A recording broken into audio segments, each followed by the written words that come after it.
अस्सलाम वालेकुम and hi to everyone. आज हम सीसी 3.1 चैप्टर 11 के पेज 1 में टिग वेल्डिंग प्रोसेस की डेफिनेशन और इसके वेरिएबल पैरामीटर्स और टिग वेल्डिंग प्रोसेस के मुकम्मल तौर पर इक्विपमेंट और इनको किस तरह से यूज़ करना है और एमएमए वेल्डिंग प्रोसेस और टिग प्रोसेस के इक्विपमेंट और वेरिएबल पैरामीटर में क्या डिफरेंट है, आज के इस चैप्टर में डिस्कस करने वाले हैं। So let's start. तो यहाँ से अभी हम इसको देखते हैं, टंगस्टन इनर्ट गैस वेल्डिंग। तो ये टिग का फुल फॉर्म है टंगस्टन इनर्ट गैस वेल्डिंग और इसे यूके में इस्तेमाल किया जाता है। ये टिग का फुल फॉर्म है टंगस्टन इनर्ट गैस वेल्डिंग और इसकी टर्म को यूके में इस्तेमाल किया जाता है और इसका कोड 141 है।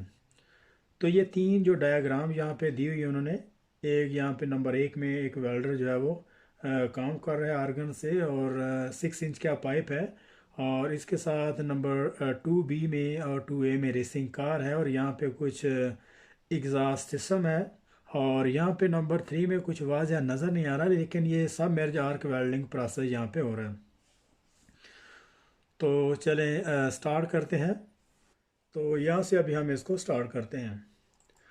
TIG welding was first developed in USA during the Second World Wars for the welding aluminium alloy। यहाँ तक इसको देखते हैं। और TIG welding process during Second World War इन USA में अल्मोनियम को वेल्डिंग करने के लिए इसको डेवलप किया गया है। As a helium was used as the gas, the process was known as a Hilaric। यहाँ तक।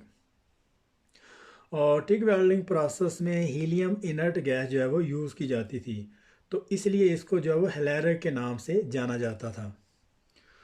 तो यहाँ पे क्वेश्चन भी बनता है कि टिग वेल्डिंग जो है वो कब डिस्कवर हुई है, कब उसको डेवलप किया गया। तो ये सेकंड वर्ल्ड वार अमेरिका में इसको अल्मोनियम की वेल्डिंग करने के लिए जो है डेवलप किया है। TIG welding was first develop in the USA during the second world war for the welding aluminium alloy। As a helium was used as the gas, the process was known as a Hilaric। और TIG welding process जो है इनको during second world war in America में aluminium की welding करने के लिए इसको जो है वो डेवलप किया था। As a helium was used as the gas, the process was known as a Hilaric।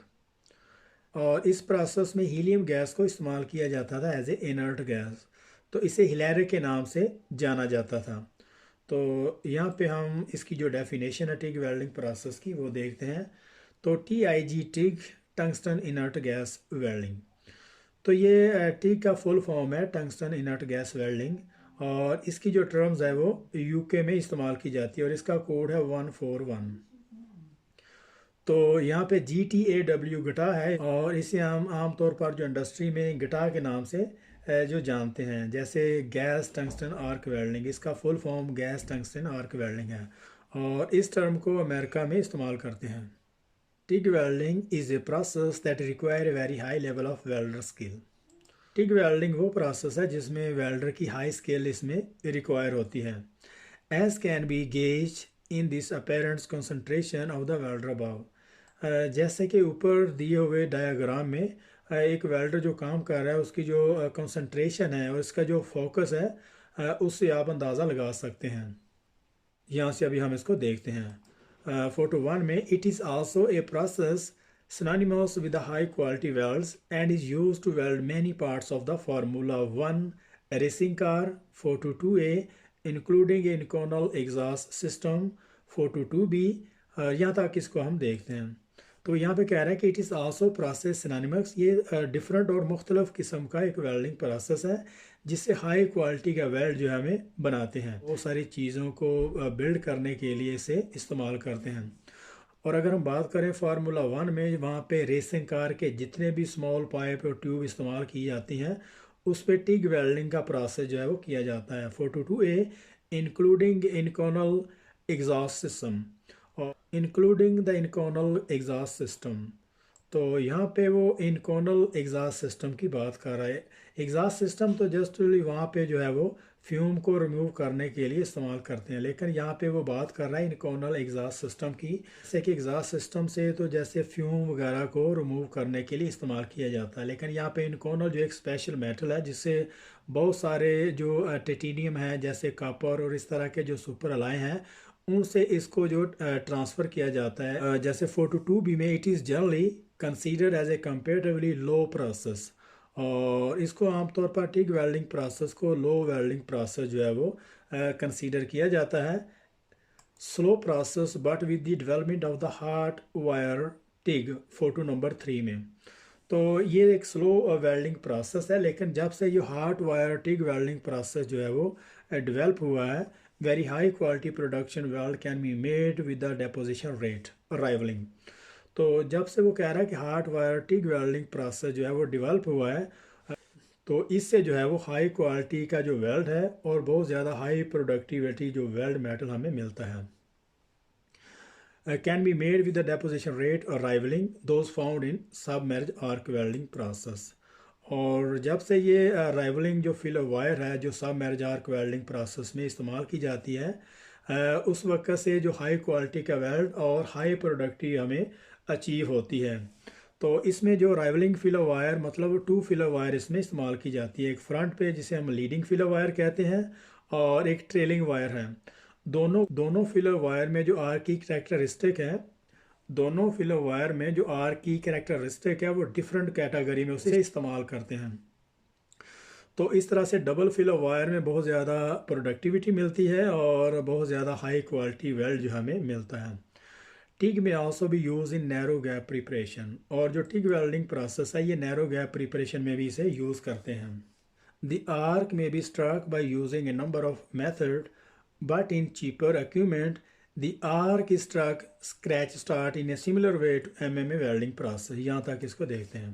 ये आर्क को स्टक करने के बहुत सारे मेथड हैं, लेकिन जो चीपर इक्विपमेंट हैं इनमें आर्क को जो है वो स्क्रैच स्टार्ट, जिस तरह से हम MMA वेल्डिंग प्रोसेस को स्टार्ट करते हैं, जैसे हम माचिस को जलाते हैं, इसी तरीके से इसकी जो है वो आर्क को स्टक किया जाता है। This can easily cause contaminated of the tungsten and weld metal, और यहाँ तक इसको देखते हैं। और इससे बड़ी आसानी से जो टंगस्टन इलेक्ट्रोड ख़राब हो जाता है और वेल्ड मेटल में जो है वो टंगस्टन इंक्लूजन हो जाती है और जो रिपेयर आने के भी चांसेस होते हैं। And to avoid this high frequency arc ignition is often use in most equipment to initiate the arc. यहाँ तक, और इस चीज़ से बचने के लिए हाई फ्रीक्वेंसी आर्क जो है वो उसको इस्तेमाल करते हैं आर्क को जो है वो स्टार्ट करने के लिए। However, high frequency may cause interference with high-tech electrical equipment and computer system। तो यहाँ पे वो कह रहा है कि ताहम जो हाई फ्रिक्वेंसी जो आर्क है, हाई फ्रिक्वेंसी उसमें जो हाई टेक इलेक्ट्रिकल इक्विपमेंट है उसमें कंप्यूटर की ज़्यादातर प्रॉब्लम आती है। यहाँ से इसको देखते हैं। To overcome this, lift arc has been developed where the electrode is touched into the plate and is the withdraw slightly। यहाँ तक इसको देखते हैं। तो इस चीज़ को टू ओवरकम, तो इस चीज़ को कवर करने के लिए, इस चीज़ को काबू पाने के लिए, जैसे कि वो कह रहा है कि स्क्रैच स्टार्ट में जैसे हम सिमिलर MMA वेल्डिंग प्रोसेस को स्टार्ट करते हैं, इससे क्या होता है कि टंगस्टन जो है वो कंटामिनेट हो जाता है, वो जो है वो ख़राब हो जाता है और उससे जो वेल्ड मेटल में रिपेयर आने के चांसेस भी होते हैं। तो इस चीज़ से बचने के लिए उन्होंने हाई फ्रिक्वेंसी जो आर्क है वो डिस्कवर की है। और इसमें क्या होता है कि इसमें ज़्यादातर जो हाई टेक इलेक्ट्रिकल जो इक्विपमेंट है उसके कंप्यूटर सिस्टम में प्रॉब्लम आती है। तो इन दोनों चीज़ों पे काबू पाने के लिए उन्होंने जो लिफ्ट आर्क है उसको डेवलप किया है। Withdraw slightly and withdraw slightly, और जब टंगस्टन इलेक्ट्रोड को प्लेट पे टच करते हैं तो उसको जो हल्के से डिस्टेंस पे उसको जो उठा लेते हैं। An arc is produce with very low amperage, और जब टंगस्टन इलेक्ट्रोड को प्लेट पे जो है वो स्ट्रक किया जाता है उस वक्त उसके जो एम्पेयर है बहुत ज़्यादा लो होते हैं, which is increase to the full amperage as the electrode is extended to normal arc length. और इसके बाद जब इलेक्ट्रोड को नॉर्मल आर्क लेंथ में उसके जो डिस्टेंस पे और कंटिन्यू वेल्ड करने के लिए ले आते हैं तो उस वक्त उसका जो एम्पेयर है वो फुल हो जाता है। In contrast with other arc process the filler wire is added directly into the pool separately by the welder. और टिग वेल्डिंग प्रोसेस और जो दूसरे वेल्डिंग प्रोसेस है उनमें ये डिफरेंट है कि टिग वेल्डिंग प्रोसेस में जो वेल्डर है वो मैनुअली तौर पर जो फिलर वायर है उसको वेल्ड पूल में डिलीवर करता है। यहाँ से अभी हम इसको देखते हैं। which require a very high level of hand dexterity and artisan craft skill from the welder. तो टिग वेल्डिंग प्रोसेस के लिए वेल्डर की अच्छी स्किल और इसमें हाई लेवल की हैंड डेक्सटेरिटी चाहिए होती है। यहाँ से अभी हम इसको देखते हैं।